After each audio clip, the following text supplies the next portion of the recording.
बिस्मिल्लाहिर्रहमानिर्रहीम। अस्सलामुअलैकुम। आप देख रहे हैं नाउ न्यूज SD और मैं हूं आपकी मेजबान फायजा शाह। शामिल करते हैं आज की अहम खबरें।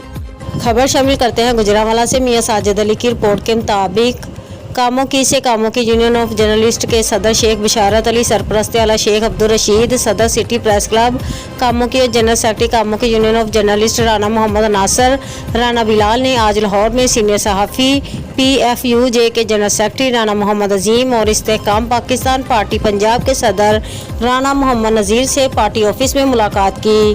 दोनों रहनुमाओं से मुलाकात में कामोकी में सहाफ़ियों हारून अंजम और मियां शफीक पर मुकदमा के अंदराज और गिरफ्तारी के हवाले से बात हुई।